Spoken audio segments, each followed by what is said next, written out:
உங்கள் பிடிஆர் சொன்னார்ல 30% லீக்கேஜ்னார்ல, 30% லீக்கேஜ் எப்படி? நீங்கள் என்ன பண்ணீங்க? நீங்களே தான் 10 ரூபா வாங்குறீங்களே.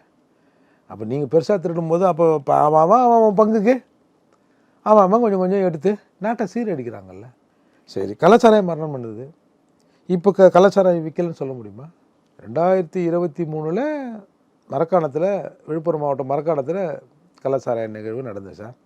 சார் அதில் எத்தனால் சப்ளை பண்ண வந்தான் சார், கள்ளக்குறிச்சியில் சப்ளை பண்ணுறான். எப்படி சார் நீங்கள் நடவடிக்கை எடுக்கிறீங்க? போதையெல்லாம் நாங்கள் ஒழிக்கிறீங்க.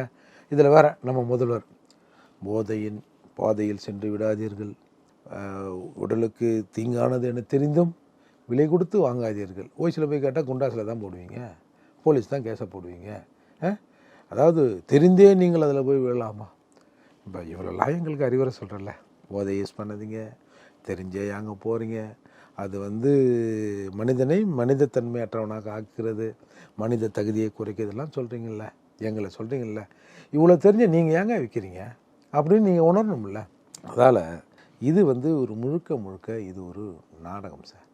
அரசாங்கம் நினைத்தால் ஒரு 10 நாளில் கம்ப்ளீட் போதையை தொடச்சிடலாம். ஆனால் அதற்கான விஷயங்களை இவங்க செய்வதே இல்லை.